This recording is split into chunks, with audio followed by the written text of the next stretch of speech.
Guys, this is episode, what is it? Episode 7 already? 7 or 8.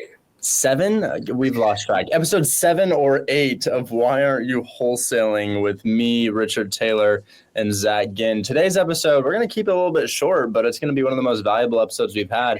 I was thinking we talk about the 10 FAQs of wholesaling. 10 I like FAQs, it. meaning like the 10 most frequently asked questions that you guys have.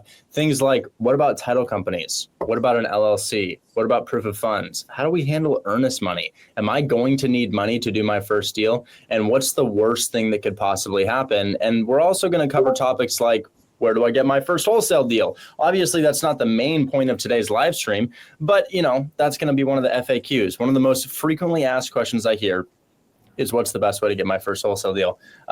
Zach, I always talk too much. You go first. What's probably the most frequent question you hear when it comes to wholesaling real estate? Oh, I mean, the number one's, how do I get started or how to find my first deal or anything like that. And I've kind of come to the point where I just get so sick of it. I tell everyone just go to, go through the free course and everything should be, just go through it and then you won't have any questions. That's mentally how I go through it. But really the first one's, how do I get a deal? And I think we talk about for an hour about that, right? Unfortunately. So it's like, that's something we could talk about forever. But like, I always just say off market, super motivated on a niche list. I don't think you go wrong with that one. Obviously you're a little different on it, but there's really no wrong way to do it. But fundamentally, how to get your first deal, make offers. If you ain't making offers, you ain't making money. Your most frequently asked question is, how do I get my first deal? Yep. I think my most frequently asked question, and there's a number of them, but it's vague. It's, how do I start? It's not even like, how do I get my first deal? It's, how do I start? Which is like every question in one. You don't even know where to start answering that, but I'll do my best to answer that. And I think my second FAQ, which is a little bit more specific, is, can I do this outside of the country?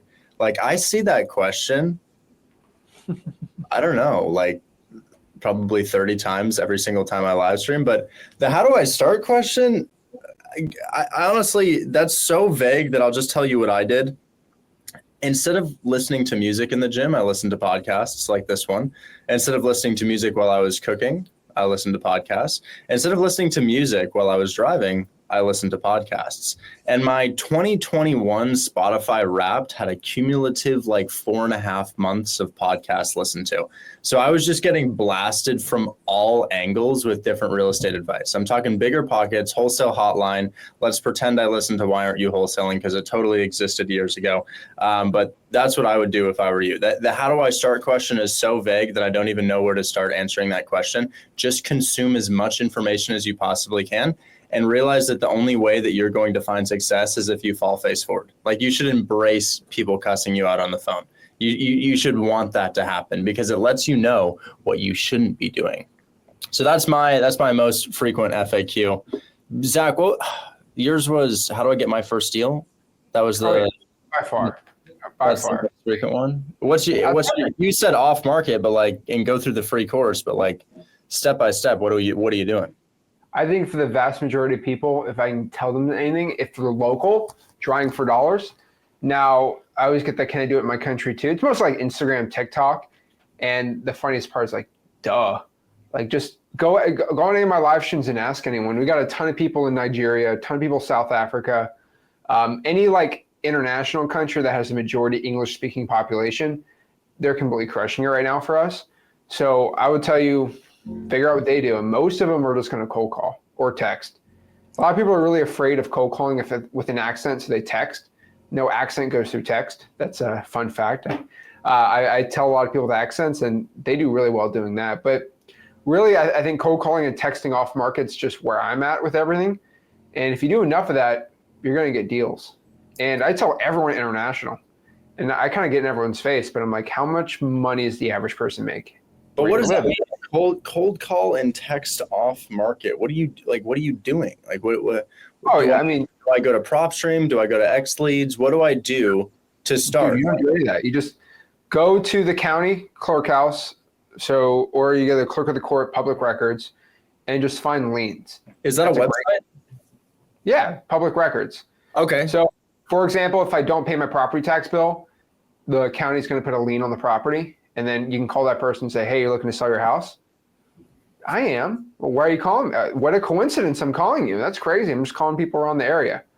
If people are not cutting the grass, they're on the code violation list. You can go pull a list from code enforcement, get that. My favorite one is, this is not a good subject to list, but it's like the water shut off list. So if you don't pay your water bill, they shut the water off. If there's no running water on the property, it's ugly, disgusting.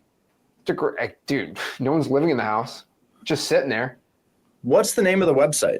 I want to be so actionable. What's the name of the website? Do I look up, like for Memphis, for example, do I look up Shelby County Assessor's Office? Shelby County. So it'd be the Shelby County Utilities Department for the water shutoff. Shelby County, Utility Department. So what's the overreaching website where I can find these tabs and I can pull the list? So I understand. Is it the assessor's office? Is it public record? What can we overwhelmingly look at to find all of these different lists? Because I want to make sure these guys are able to take action on this. ShelbyCountyTN.gov/public records. There you go. That's pretty actionable. That's pretty actionable. So 901-222-2300 if you want to call. Well, there you go. There you go. So that's where you're going. And what's your top list? What's the water shutoff list? Is that probably your top list? Probates by far. Probates by far. Oh yeah. And what? Grandma passed away, and unfortunately, you have phone numbers on the probate list, and you call the phone numbers. Is it going to give you a list of phone numbers? Do you have to put it into a program? After you go to that website, what is the interface going to look like for the people who are watching this right now? So the reason Richard makes fun of off market is actually a really bad issue. And what I do is I combat that issue. So if you ever heard Richard talk smack about off market, he doesn't say anything wrong. Like, he actually doesn't say anything false. He says, I pull a list, I call it, and no one picks up. Richard's actually completely correct on this. He's not wrong. You go to a list and you pull a high equity and you just use regular skip trace and try to call it. It's gonna be painful, bro. So all these things I'm telling you are stuff that the average person just can't go get a software and pull a list. What? Oh, can this be done outside the U.S.? I told you. What is the question on screen right now? It says, can this be done outside the U.S.? That's the first question we got on here. I think somebody said, do I need a laptop to do this? But that's the first question we got on here. Can this be done outside the U.S.? That's what I see every single day. Can this be done outside the U.S.? But I got you off track. I got you off track. You get a government list from the government. You can't pull it from a data provider. Then you go to True People Search, cyber background check, get the phone number, then you call it. What you're going to find is, because you call this list, the average person doesn't do it because it's a lot of work. You do really well with it. You only need like 300 or 400 calls to get a deal, which I know you're laughing at. But it's a call. Hey, are you interested in selling the property? No. Okay, boom, go to the next one. There's no 3, 4, 5 minute realtor explanation. FYI. Whoa. 4 or 5 second calls. But 500. That's honestly, those are some really high numbers. Those are low numbers, man. If you have a dialer, it's pretty easy to do. And that's about 8 or 9 hours to get a deal. But that's really not that hard, in my opinion, when it comes to off market. But to a point, it will probably take the same amount of time as an on market if you're talking to realtors all day. Same thing, in my opinion. I look at talk time. Talk time is going to be the same. They're just quicker conversations. Nuh-uh. You can't tell me talk time's the same when I got a 12-year-old on his first month of middle school doing 100K this month. Nobody can tell me that. Nobody can tell me we need to be making 400 calls. This 12-year-old has probably made a total of 400 calls, and he's got 5 in escrow. One of them's a $100,000 deal. One of them's a $20,000 deal. One of them's a $7,000 deal. His first deal closed yesterday for $3,000. And the cool thing is, he's foreign, he's 12, and he's doing this in the United States in the middle of the night. His conversion rate, 15 calls, one deal. 15 calls, one deal. I got a girl, Jen, 167,000 first month. But hey, 12. I can't beat that. You know what? You're the king of the minors, man. That's all I'm gonna say. Okay. If you're a minor into wholesaling, go to Richmond. I don't know. I think I could take that title and not get into trouble, honestly. I will give you the title. I honestly don't think I can accept that. We'll just we'll hit him with a we'll hit him with a thumbs up and a nod. There we go. We will, guys. How does a 12-year-old get 5 deals? And it's more than 5, by the way. Those are just the ones that are in title. Dude, the chat loves your title. The chat loves your title for me. Lord of the Flies. Hey, you talk about 12-year-olds a lot, man. I'm like, hey, there we go. Dude, Okay. A 12-year-old in Hold My Hand Wholesale is absolutely murdering it, and I wouldn't go off market. I wouldn't pull a list. Here's why. You get your dialer. You put your numbers into the dialer. You have your list. You sit down at your desk, and the dialer is going to call 4, 5, 6, 7, 8 numbers at once, whatever it may be. 7 of those are going to be the number you have called is no longer in service. Goodbye. Oh, I have the tire store calling me. I can't talk to them right now. I have to decline it. But you're going to call them, and you're going to get somebody to pick up with a dialer. And the reason is because the way that the dialer works is that it calls a ton of numbers, and it gives you the one that picks up. And that's all well and good, but you have to remember you're not necessarily talking to people who want to sell their house. One thing that's really interesting in real estate is that a seller can be massively underwater in a really horrible situation 2 days from losing their house. And you say, hey, do you want to sell your house? And they're like, no. And you're like, I'm not sure if you know this, but your auction date is tomorrow, sir. Are you thinking about maybe selling it sometime soon? And he's like, no. And then you look at it in a month and it says bank owned. And you're like, okay. So you deal with a lot of like belligerence when it comes to pulling a list and talking to sellers you think are going to sell their house. So what I like, and my reasoning is, I like to talk to people who have already signed a piece of paper. And the piece of paper says, I agree to sell my house. We call that a listing agreement with the realtor. I want the realtor to go do all of the work for me, and I want them to get them to sell their house. The cool thing is I can still go off market. A lot of the time, I will talk to a really, really crazy realtor because believe it or not, there's actually insane realtors as well. And if the realtor's just giving me a hard time, I will skip trace their seller. And I will have a conversation with the owner of the property if the realtor is being difficult with me. So I still go off market. I just do it in a different way. If I were to go off market, what I would do is I'd do expired listings. Listings, the moment they expire, are technically off market deals, and you can call the seller and have a conversation with them. And if they're low equity, that works really well. But I'll give you what worked for the 12-year-old because I don't like to give advice that's not actionable. Step 1, Zillow.com. Step 2, think of the worst city you can possibly think of. I'm so sorry to my Florida people, Pensacola. Pensacola, Florida, but it gets worse than Pensacola, like Flint, Michigan. We could go to Zillow on a separate tab too. I do this in Pensacola. I do this in Flint, Michigan. I do this in Birmingham. I do this in Bessemer. I do this anywhere. So Flint, Michigan, arguably one of the worst places to live in the entire United States. It doesn't matter. There's still a lot of sales happening there. So if I were to go to Flint, Michigan, and what I'm going to do is I'm going to put in a price filter. I'm probably going to put in $150,000 maximum price. I'm going to filter from high to low price-wise so that I only see the most expensive properties first. And keep in mind, I'm looking in the shittiest market for the shittiest properties, and I'm on page 7. So here's what I'm going to do. You go to Flint, Michigan, just an example. It could be any shitty city that you can possibly think of. You put in a max price filter of $150,000 to only show the undesirable houses. And then out of the undesirable houses, go to the last page. Go to like page 6. Of course, there's going to be some land here, and we're not interested in land.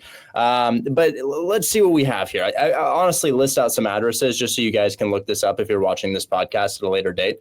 I want to find something that's like livable and decent, but also like not something that anybody wants. So let's see. I'll give you an address. You can look up this address at a later date. This thing isn't going anywhere unless a member of Hold My Hand Wholesale comes and scoops it up. And I really want there to be photos. Don't do a mobile home, guys. Don't do a mobile home. Honestly, I might be too far on page 7. I'm going to go to page 4 because as I'm looking at page 7, it like gets so bad that I don't think that even we could sell it if we got a good agreement on it in seller financing terms. Oh, perfect. Oh, 8 days on market, not perfect. Okay, I found the one that was looking really good, but it was 8 days on market. Those guys are testing the water. They want to see what else they can do. Ooh, okay, perfect. The address located at 3914 South Grand Traverse Street. That's what it says. 3914 South Grand Traverse Street in Flint, Michigan appears to have a decent looking roof. The interior is lived in, but not in bad condition. None of it looks to be in terrible condition. It's just pretty lived in with a lot of stuff in there. It's been on Zillow for 203 days. This is an example of a house that has been completely rejected from the market. They're not interested whatsoever in buying this property, the buyers, that is. So what I would do is I would call this individual up and I'd get them $100,000 for their house, which is an easy conversation to have. Hey, I see you've been asking $67K for the past year. How about $100,000? Well, nobody's going to be offended at that. They're not going to be mad about that. And how do you get them 100,000? Because keep in mind, we're in a terrible location. First and foremost, terrible house. Second, terrible location. And there's probably a lot of violence there. Water's terrible, whatever. How do we make that a desirable investment for somebody while also giving the seller more than they want for their house? It's so simple. I'll offer them 75K instead of 67K, and I'll throw a 5.5%, 6% interest rate on it. Super easy. And honestly, we can do the math right there. Let's just see if I'm right. So I'm going to pull up my mortgage calculator really quickly. This guy, we're going to give him $70,000 or $75,000. We'll give him $75,000. He's asking 68. We'll give him 75. Down payment, it's shit. So let's do $8,000. Interest rate, I want to beat the market just a little bit here. So let's do perhaps a 6% rate. 6% rate's okay. So our payment on that is $407 per month. The house rents out for $1,200, so you know you're cash flowing. But over a 6-year period of time, this dude gets $99,504. We're $500 short of $100,000. That was some quick maths on my part. So I'll offer him $76,000, so we get there. $76,000 is going to give this individual $100,850 over a 6-year period of time. And at your balloon, you're only going to owe $63,000.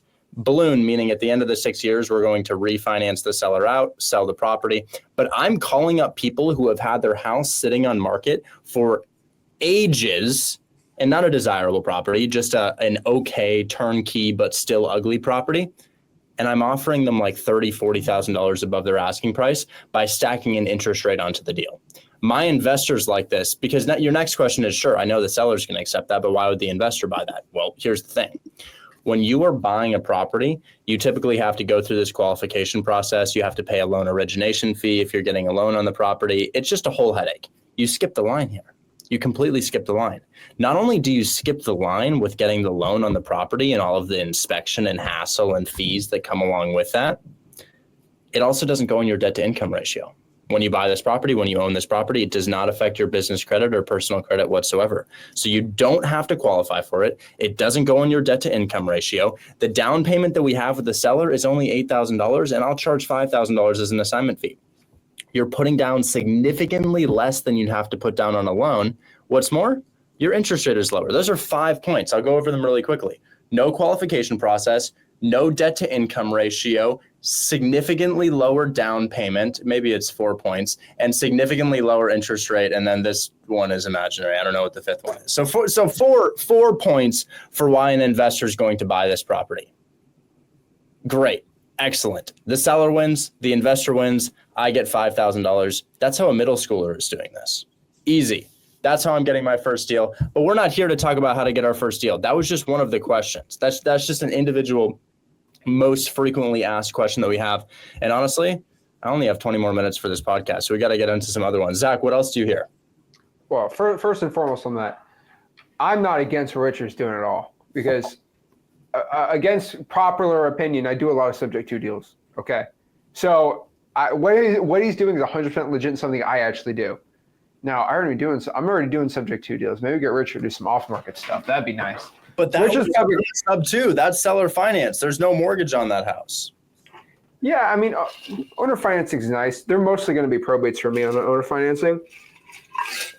But I love lease options more than anything. But I got to get you into a lease option, dude. But We should talk about that. I'd love to wholesale more lease options. I will tell you this: the reason you can't get lease options right now, which I think it is because when you market towards wholesaling deals and they want too much, and there's too much equity, then you get a lease option on there. So that's why I like what I do, because the last benefit is I do my wholesale deals, but when they want too much and they have equity, I can turn it into a creative finance. But that's one end. I think once you start doing that, I think you're gonna like them. But you like owning the house, so it's like lease options fine. Lease options fine. I've done a couple lease options before. We've done a couple of wholesale deals on lease options. But I gotta force pivot the topic here, because I have my TikTok, I have my live stream with my Discord in 19 minutes. Okay, we gotta speed run this, guys. That's how I get my first deal. Here's what I'm always hearing: can I do this out of the country? Somebody else posted this in here. At what point do I ever have to be a citizen here?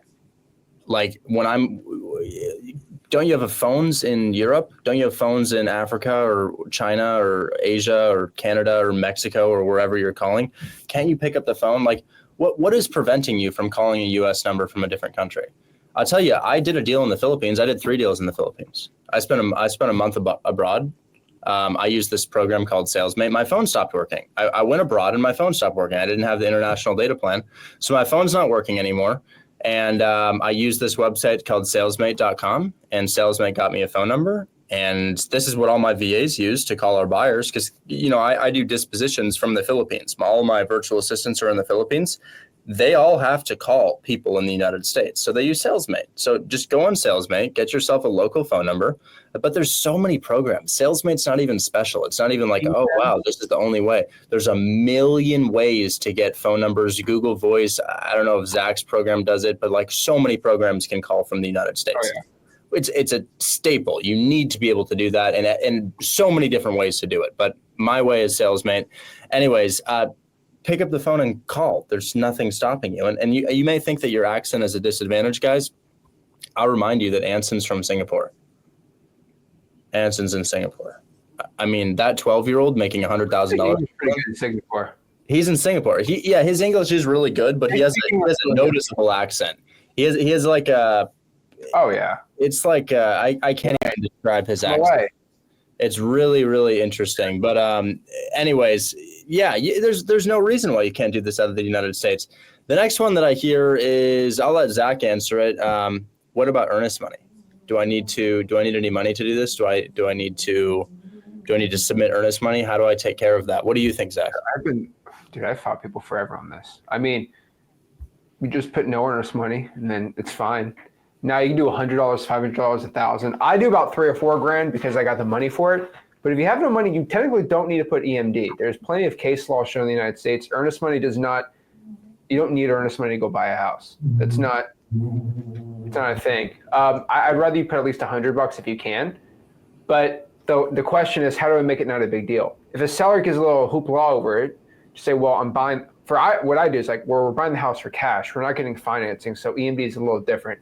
It's the way we do it. Then you just do it. It's all about how you handle the situation, how you do it. Well, if you do my method and you call a realtor and you're like, hey, this is the deal, and they like the deal and they accept it, they're going to say, okay, what about earnest money? So I like to actually address that before they can address it, because if I let them address it, they're really not going to like it. So here's the thing. I refer to my earnest money as non-refundable every single time. I think this is like the most powerful move you can possibly do. When I call a realtor and I'm making an offer on their house, and I don't let them talk about earnest money, I address it. I always say, yep, and we'll go ahead and submit non-refundable earnest money there. What I don't tell them is I'll do it after the inspection period. If I get my offer accepted, so I always refer to my earnest money. I address it off the bat. I say I'll submit non-refundable earnest money. I just do it after my inspection period. And the reality is it is non-refundable earnest money, but that allows my buyer to do it. So what that means is I enter into a contract with the seller. I have 7 days to sell the contract, and earnest money is due after the 7 days. And then I'm going to go ahead and have the buyer submit earnest money for me. Now, there is a downside of that. You don't get to collect earnest money if your buyer backs out. The seller collects the earnest money. But that's how you completely prevent yourself from having to submit earnest money. You just tell the realtor, hey, oh yeah, I'll totally submit non-refundable earnest money on this. This is no problem whatsoever.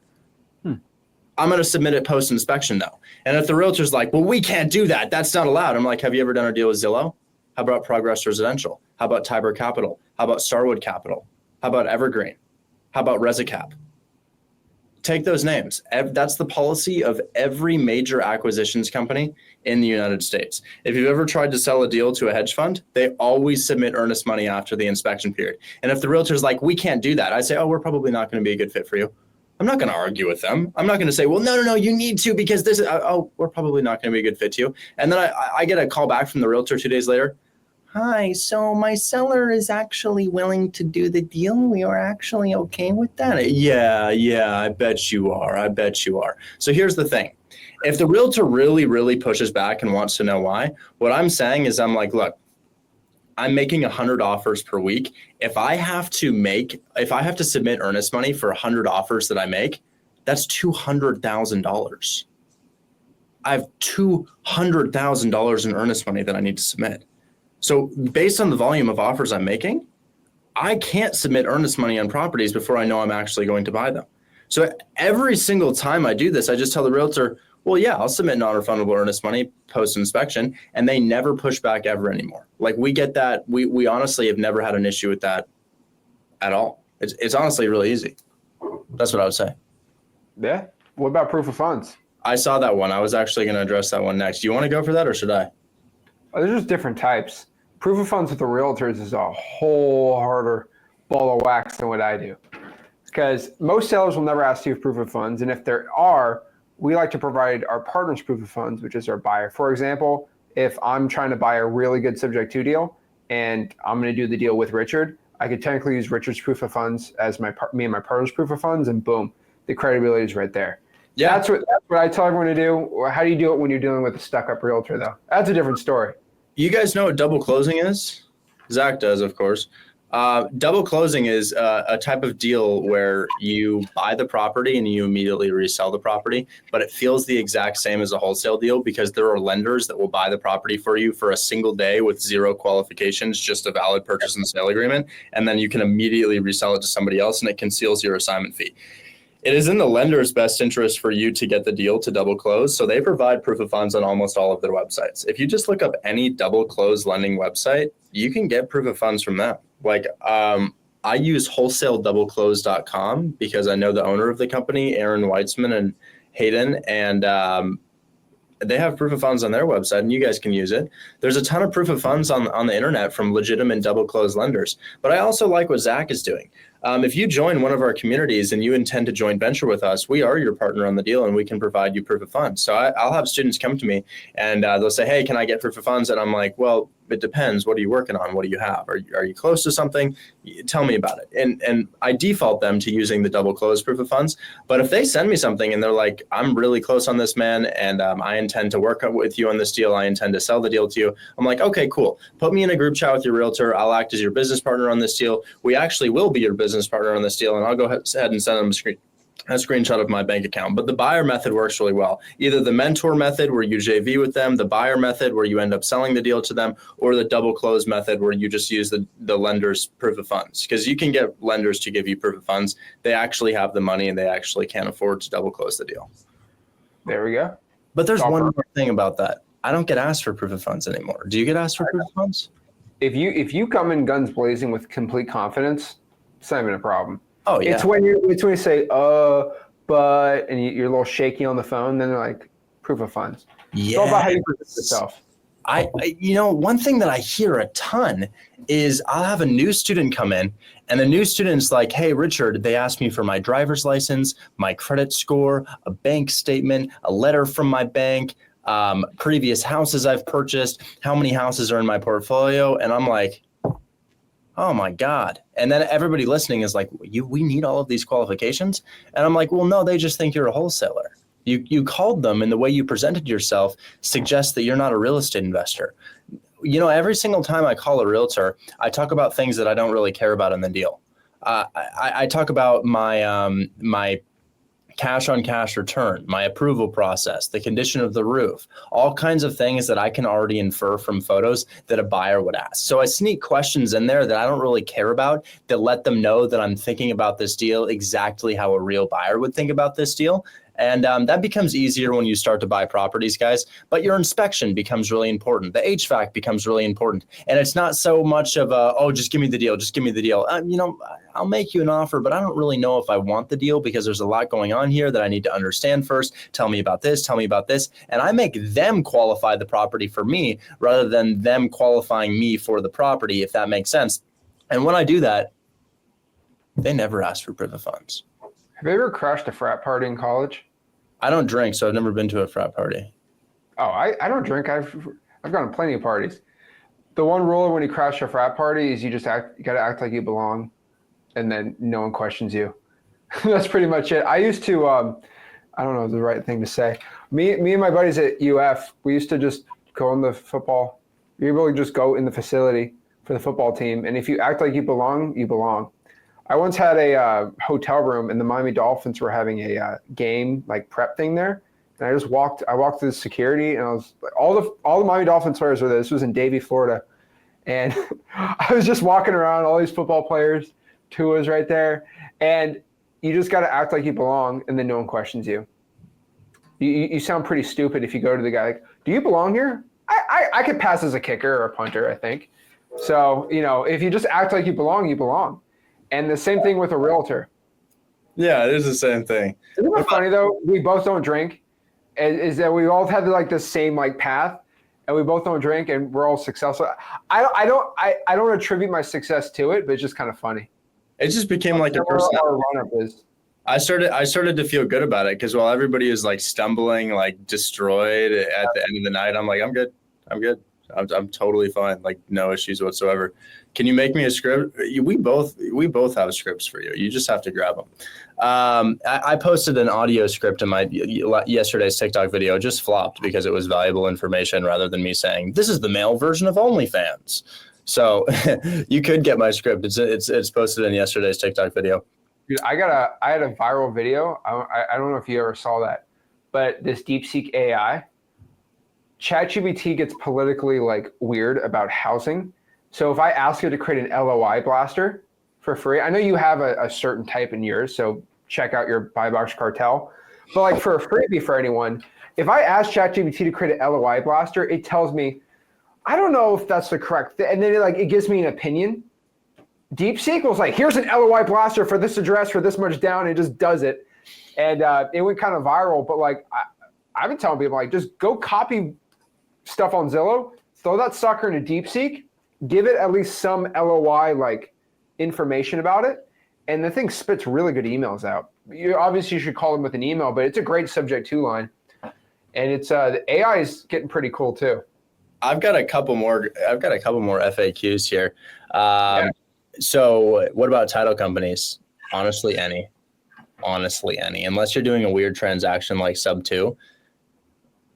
Pretty much any title company. Like I remember transactions, but yeah, that's it. I remember. Here's the thing. When I first started consuming wholesale content, they're like, call your title company and ask if they do assignments of contract. And I call the title company, and like the intern picks up at the title company, and they're like, do you guys do assignments? And instead of saying no, I don't know what that is, they're like, no, we don't do that. And I'm like, so you don't get to talk to the escrow officer when you call a title company. You talk to the intern, you talk to the receptionist. So honestly, I think every title company does assignments of contract. I think it's fairly basic, but you could just look up wholesale title company. It's like any title company ever. It's totally fine. How many people in your Discord are in Houston? Just ask one of them and they'll tell you. I bet there's like 500 right? in Houston. Right? I use this one. Okay, perfect. Done. Yeah. I didn't even know what wholesale friendly means. Like, have you done it before? Maybe, but like all of them, I think all of them. It's the disclosures. It's a disclosure. I've had title companies call the seller say, do you know Zach's making $20,000 on an assignment fee? I need you to sign that you're okay with it. Some title companies do that. That's terrible. That's terrible. No, I know. I just get a transaction coordinator. I leave it up to them. Guys, anytime I'm doing a wholesale deal, I have a transaction coordinator so I don't have to focus on a wholesale deal once I've assigned the deal and it's in title. Your transaction coordinator will know every single title company. Like if they're a halfway decent TC, which you can find on the internet, Facebook, anywhere, they're going to know all the title companies. What's another FAQ I get? So we did proof of funds, title companies, earnest money deposit, how to get your first deal. That's only 4. There's another one here that said, does wearing a pearl necklace make you better on the phones? Obviously. Like, do we even have to go into that? Obviously. Got a couple of pearl necklace ones. There we go. Obviously. Sending contracts. What about contracts? If you're doing my method, the realtors have your contracts. Realtors have your contracts. If you're doing my method as an on-market wholesale, guys, if you're doing seller finance, they still have your contract. If you're doing cash deals, they have your contract. The only time they don't have your contract is with a subject to deal. But honestly, if you really wanted to, you could use their state-approved contract and write the subject to terms into the additional terms and conditions. And then eventually you could just send that to a title company and your TC would switch the contract for an actual contract that we need. So my short answer to that is the realtor is going to give you the contract almost every single time. I like it. We just made I just made a contract generator. So you put the info in the contract and it generates it. I'm asking, it was really easy for my team to make it. I bet Chris in an hour can make a cool one for you guys. We already have one. Oh, you have a contract generator? Oh, well, is the buy box has the contract in it? Buy Box Cartel doesn't have a contract in it. Buy Box Cartel has a button that says generate contract and it just does the contract for you. Oh, there you go. Yeah. Perfect. But we only use it. So we only use it. Other finance subject to with it, or do you have to It doesn't even do cash. It doesn't do cash contracts. And the reason it doesn't do cash contracts is because the realtor has the cash contract. And we're okay with non-assignable cash contracts too. So it's like the student really can't miss with the cash contract if earnest money is due after the inspection period, and the inspection period is 7 business days. Honestly, we do creative contracts in Buy Box Cartel, but we don't do cash contracts because I just have the realtor send me the contract. Even if it's seller finance, I have the realtor send me the contract. But then you do have to be wary about the non-assignment clause because double closing a creative finance deal is a mess and a half, and you shouldn't attempt it. So I would say, for the most part, guys, comes from the realtor. If you want cash contracts, they're free in my TikTok bio, free in my Instagram bio. I'm sure Zach has a ton of free contracts. Guys, you get contracts literally anywhere on the internet. I agree. I think we got to do 2 more. I think we got to do 2 more. That's a decent amount of FAQs. I've got podcast starts, or my next live stream starts in 2 minutes. I'm going to be slightly late to that, but what are the other FAQs? We did contracts, earnest money, title company, how to get your first deal, proof of funds, how to find a buyer. What do you think? For me, it's easy. I mean, I like Zillow for the for rent section, Facebook groups. If you use kind of the methods, we just make posts in Facebook groups. Those are great too. Title companies. I mean, there's a million on my way, but they're all free and easy. I mean, X-Leads is like, yeah, you use X-Leads for the paid site, but like, I mean. Finding buyers that work. You guys, if you have a good wholesale contract, like let's say you have a deal in Detroit, Michigan or Flint, Michigan, as I said, earlier, to how to find your first deal. If you have a deal in Flint, Michigan, and you're like, I really need a buyer for this, just look up Michigan real estate investing under Facebook groups, and you'll find a group that has a post every like 30 minutes or so.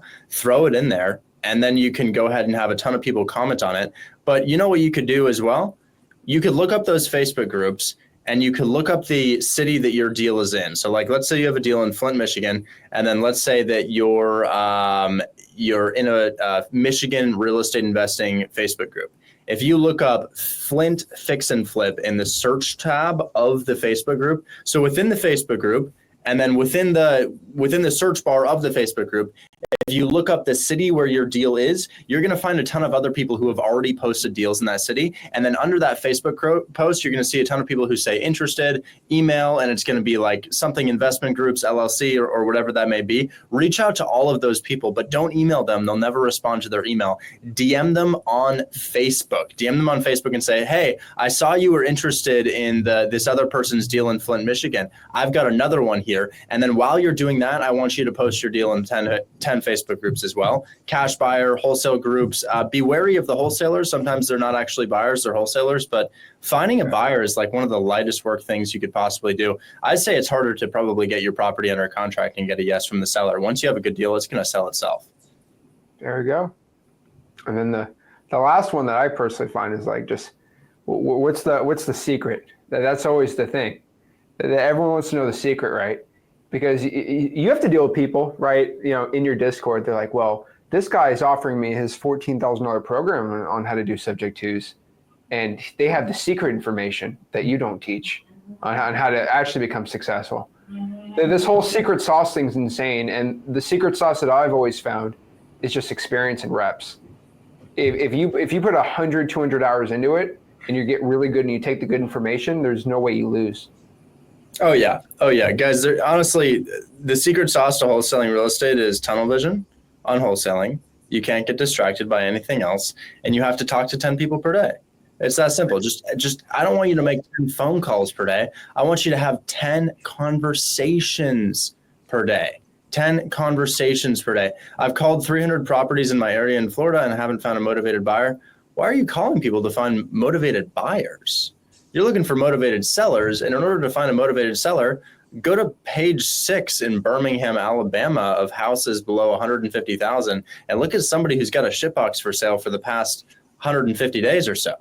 Then call that guy. That guy is beyond motivated. And then once we have a property under contract, just go ahead and throw that thing in a million Facebook groups. But honestly, even before you post your deal in Facebook groups, just look at any of the other posts and you've got so many people buying deals. Like I'll tell you exactly what to do right now. If you go to, let's say, Atlanta, Georgia Real Estate Investing Facebook group, there's going to be one called that. You'll find one with 60,000 people in it. Look at the post from today after you get accepted into the group. It's fully free. And then the post from today will have like 20, 30, 40 people who are interested in buying the deal.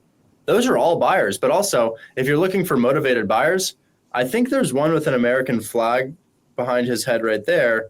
And I think there's one with a hammer behind his head right there. I don't know. That's just me. But there might be 2 motivated buyers. How far is that behind you? Is that Porsche? We've got a Porsche 902. It's like a That's nice. old fashioned Porsche right there. Hey guys, I gotta go on my live stream. I gotta hop on my live stream. TikTok, we can just stay live. We'll just stay live. TikTok, stick around because we have a demonstration podcast today. We are going, or not even a podcast, demonstration. I'm gonna do all of my methods. I'm gonna put my methods to the test live on Zillow, and I'm gonna practice all of them. I'm gonna do a cash deal. I'm gonna do a seller finance deal, and I'm gonna do a mortgage takeover deal. And I'm gonna do them live in front of everybody. And then we're gonna hear from the 12-year-old who has one of each of those deals. So we're gonna go on the Discord. But Zach, you got anything else from? That's it. If you're in Richard's Discord, I'm going to make it an effort this week to hang out in the Discord. I'm trying to hang out with people in the Discord and ask what questions they got. Really? Oh, yeah, I'll talk to everyone. Oh, and cool. Don't beat me up in there. You know, I'm the off-market guy. I'll answer any questions you guys got. But the last thing I can give everybody is if you have a deal and you don't know what you're doing, you can literally just go to Richard if it's a subject to deal, and he will tell you what to do, and he will get you paid on it because he has an incentive to close it with you. If you have an off-market deal, send it to me, and I will find a buyer and I'll do it with you. Like guys, education's not paid anymore. The education is you doing deals with us. And the coolest part is if Richard screws you on a real estate deal, you can make an exposed video and ruin his whole reputation. Same thing with me. We don't screw you guys on deals. So. Guys, it would be such a poor decision. It would be such a poor decision. Anyways, hey, I'm gonna hop on my live stream on Discord, but dude, I'll catch you on the next one. This was great.